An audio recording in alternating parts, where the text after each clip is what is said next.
materi yang kedua ini berbicara tentang kristologi dan rencana kekal Allah dalam penyaliban.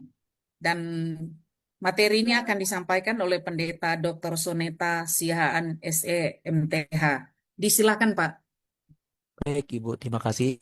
Ya, baik, shalom, selamat pagi Bapak Ibu yang dikasih Tuhan, para jemaat, dan juga yang ikut acara webinar APTK 2 ini. Satu kebahagiaan bisa membagikan apa yang saya dapatkan. Saya mendapatkan satu judul subtopik, Kristologi dan Rencana Kekal Allah dalam Peristiwa Penyaliban. Kalau kita bicara ya, penyaliban, memang sampai saat ini beberapa kelompok atau beberapa teolog terjadi yang namanya perbedaan seperti itu. Nah, saya mau membahas dari sisi perjanjian lama ya, biblikanya seperti itu. Nah, tadi sudah dikatakan oleh narasumber satu, Pak Dr. Gede, bahwa peristiwa penyaliban bukan peristiwa satu kecelakaan sejarah ya, tetapi memang adalah rencana kekal ilahi. Kalau kita lihat peristiwa Yesus di dalam Injil Sinoptik maupun Injil Yohanes, peristiwa penyaliban itu bukan satu kebetulan. Nah, kita mau flashback. Kalau kita bicara tentang Yesus, ada satu moto ya, ada satu quote yang kuat sekali, no Christian without Christ ya, tidak ada yang namanya kekristenan tanpa Kristus. Artinya 66 kitab Alkitab yang Bapak Ibu pegang saat ini itu berbicara tentang Kristus dari perjanjian lama, bukan dari perjanjian baru, tetapi dari perjanjian lama. Makanya kita tidak bisa mengambil mencomot-comot satu ayat dari PB tapi tidak melihat konteks di dalam perjanjian lama. Nah, saya akan mulai dari peristiwa penciptaan alam semesta termasuk manusia yang ada di situ. Nah, ketika manusia itu diciptakan Tuhan, tentu punya maksud dan tujuan Bapak Ibu yang dikasih Tuhan. Maksudnya apa itu? Maksudnya untuk memuliakan Tuhan.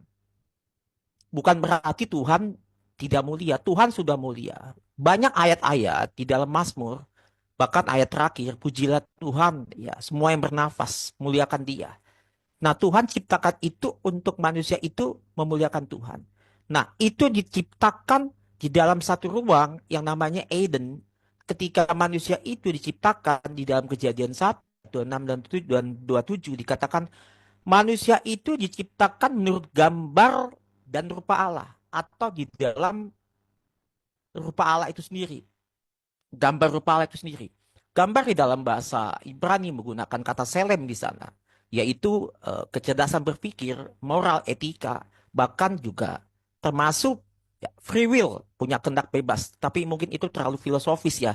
Tetapi menjadi agensi moral. Sekali lagi, agensi moral artinya bisa memutuskan apa yang ia mau lakukan, dia bisa putuskan yang baik atau yang jahat.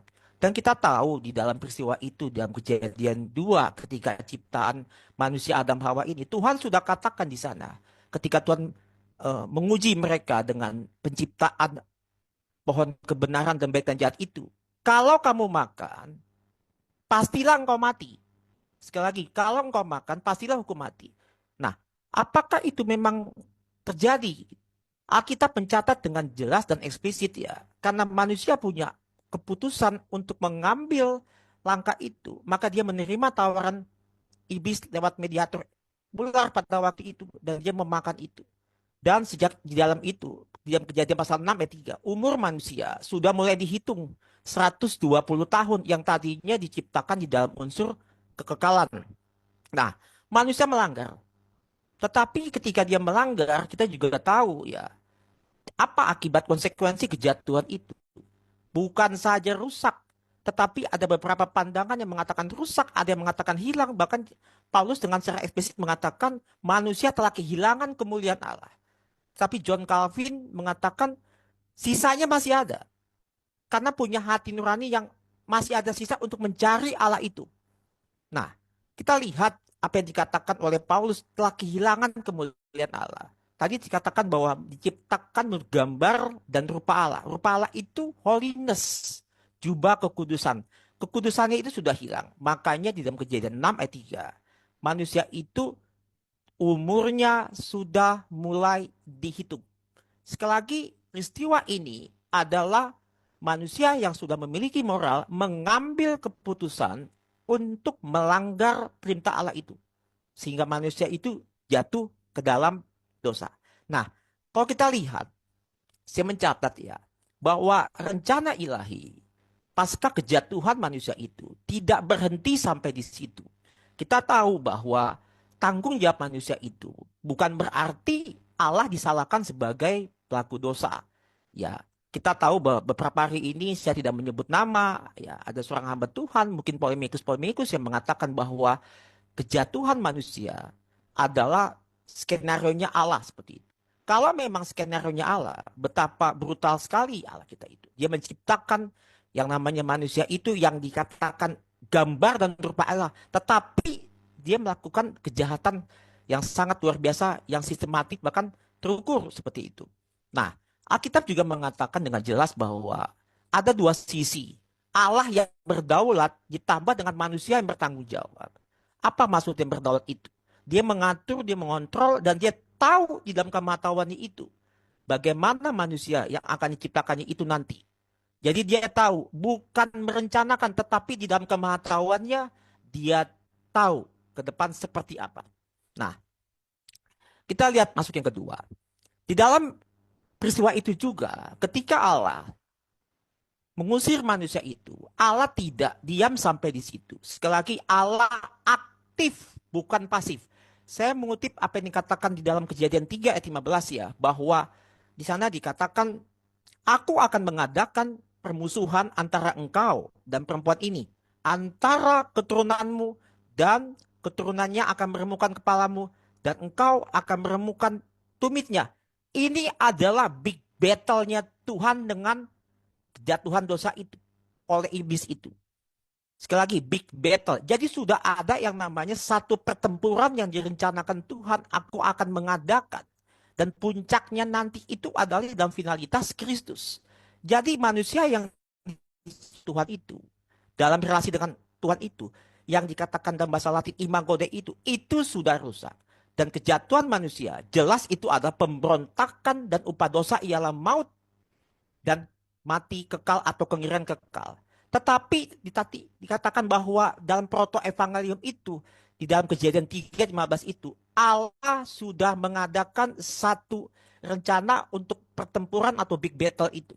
Lewat karyanya. Nah, di mana karyanya itu? Saya mencatat ya, di dalam Kejadian 3:15. Aku akan mengadakan, dikatakan, permusuhan antara engkau dan perempuan ini, antara keturunanmu dan keturunannya. Kalau kita lihat, saya melompat di dalam Matius 1 ya. Dalam Matius 1 ayatnya yang ke 16. Apa yang dikatakan oleh Matius di sana? Itu kita tahu bahwa daftar nenek moyang Kristus.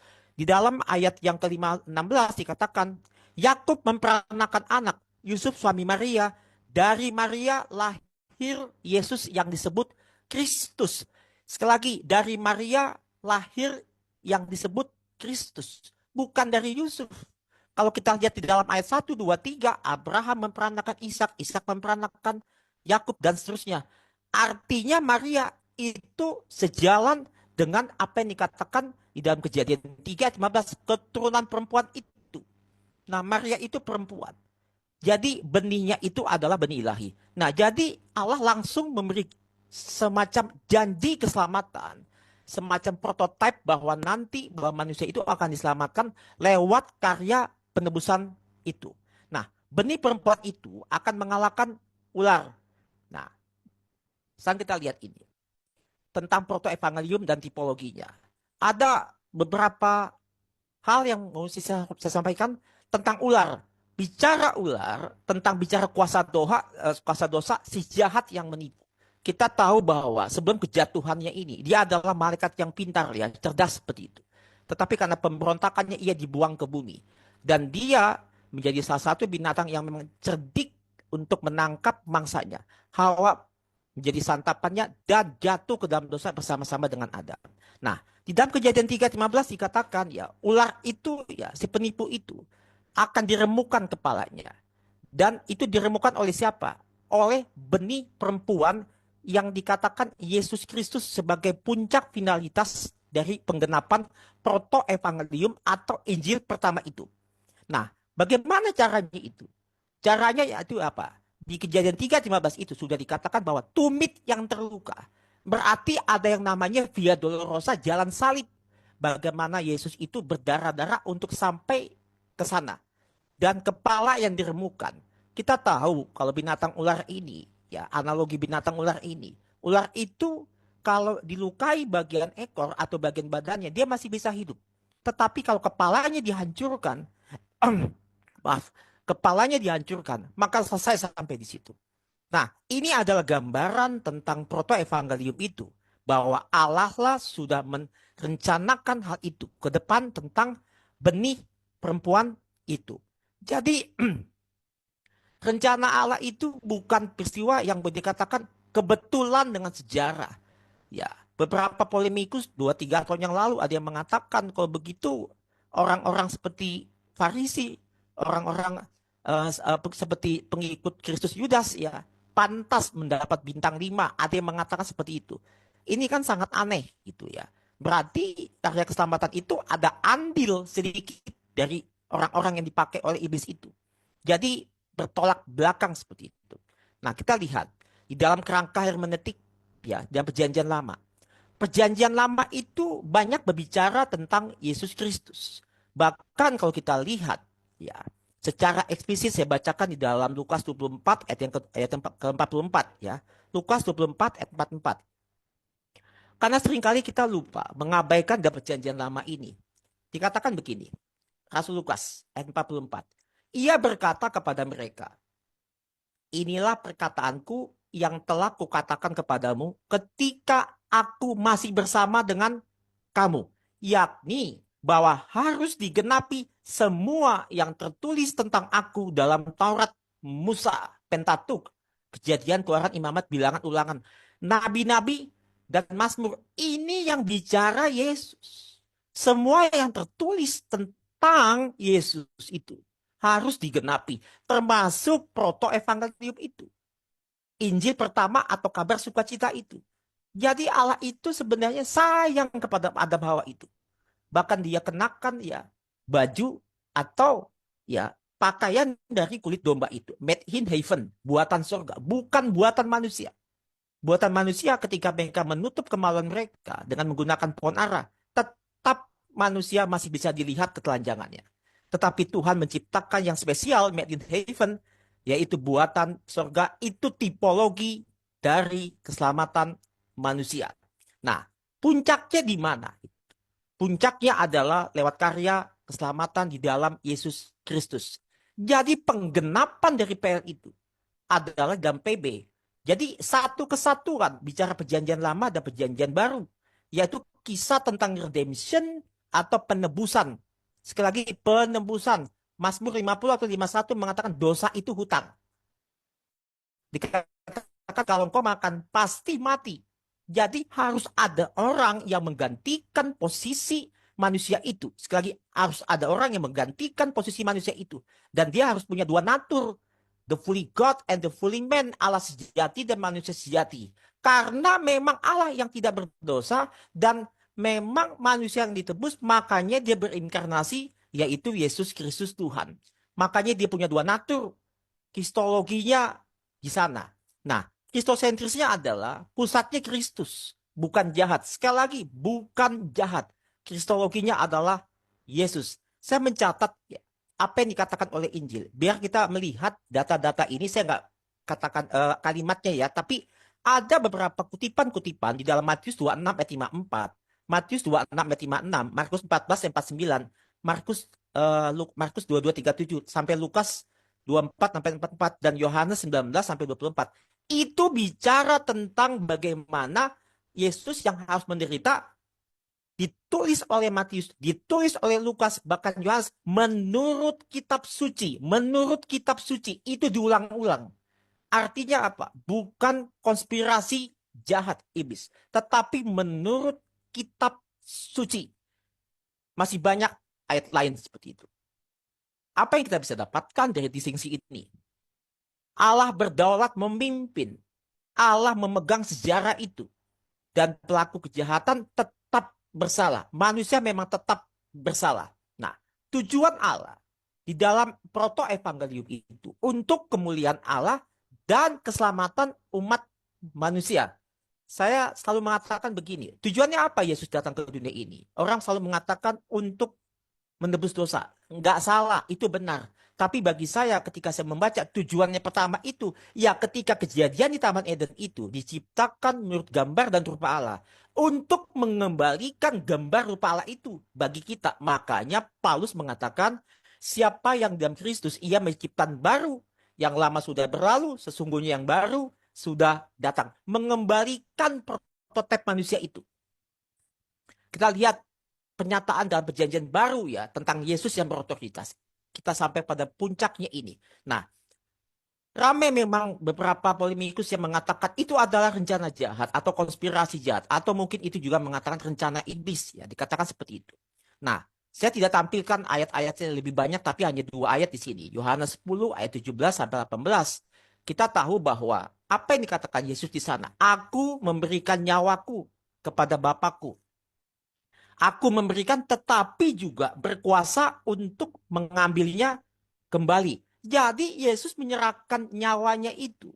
Lewat apa? Lewat proses penyaliban itu. Dengan sadar, aktif. Jadi memang dia menyerahkan itu. Dengan kesadaran yang penuh. Bukan karena konspirasi yang lain. Karena dia memang harus taat sampai mati. Dan dikatakan juga di dalam Yohanes 10 ayat 17 sampai 18, ia juga punya otoritas untuk memberikan dan mengambil nyawanya kembali. Sekali lagi, dia punya otoritas. Makanya ya, dia itu Tuhan, dia itu Allah. Dia yang memberi, tapi dia juga yang mengambilnya. Makanya saya ingat apa yang dikatakan Yesus, dikatakan, rombak bait Allah ini dalam 3 hari kemudian aku akan bangun kembali. Dalam 3 hari, semua murid tidak tahu hal ini. Mereka mengerti pasca Yesus bangkit. Padahal bait Allah pada jam itu 45 sampai 46 tahun dibangun. Nah, jadi salib itu berjalan seperti yang tertulis kitab suci tentang dia. Sekali lagi, seperti yang tertulis oleh kitab suci, ya, oleh kitab suci tentang dia. Nah, kita lihat di dalam ayat Kisah Rasul 2 ayat 23. Ada 2 sisi yang saya dapatkan di sini. Sisi pertama adalah rencana Allah. Bahwa sesuai dengan rencana Allah. Dari kitab Kejadian tadi kita baca dalam Kejadian 3 ayat 15. Bahwa Tuhan mengadakan permusuhan antara keturunan perempuan dan keturunan iblis. Itu adalah prototipe tipologi tentang Yesus dan pakaian yang dikenakan oleh Allah kepada Adam Hawa itu ketika mereka diusir. Disitulah penggenapan dari Kejadian 3 ayat 18. Sekali lagi kita tidak bisa hanya membaca perjanjian baru tanpa melihat konteks di dalam perjanjian lama, yaitu kitab Kejadian. Nah, salib berada dalam rancangan penebusan Allah. Sekali lagi, salib berada dalam rancangan penebusan Allah. Nah, sisi yang kedua, tindakan manusia. Kamu menyalibkan dan membunuh dia. Orang Farisi, ya, ahli Taurat termasuk Yudas terlibat dalam peristiwa itu. Mereka lah yang merencanakan. Mereka tanda petik merencanakan, menyalibkan dan membunuh dia. Dan tindakan itu adalah kejahatan tetap dosa dan pelanggaran di situ. Tetapi ini adalah bukan satu Izin Pak kebetulan Pendeta, tetap. mengingatkan Ya waktu Bu, Bapak tinggal 2 menit lagi. Ya, makasih Pak. baik, terima kasih. Terima kasih Ibu. Baik, saya lanjut ya. Nah, jadi mereka semua adalah merencanakan untuk satu hal yang memang bertentangan dengan firman Tuhan. Kesimpulannya Allah berdaulat tanpa menjadi pelaku dosa dan manusia tetap bertanggung jawab. Sebagai penutup, ya ini penutup. Jadi salib itu bukan kemenangan konspirasi jahat, melainkan rencana kekal Allah yang digenapi oleh Allah di dalam Yesus Kristus, ya, yang sejati menjadi manusia, menanggung dosa sebagai pengganti dan menang atas maut. Saya mengutip 2 ayat dalam PL, Nubuat Pola Penebusan, Yesaya 5:3 ayat 5, dia tertikam oleh karena pemberontakan kita, Zakaria 12 ayat 10, mereka akan memandang kepadaku yang telah mereka tikam, dan PB juga mengatakan, Filipi 2 ayat 6-8, Kristus merendahkan diri dan taat sampai mati ke salib, dan 1 Petrus 3 ayat 18, Kristus telah mati sekali untuk segala dosa kita, supaya ia membawa kita kepada Allah.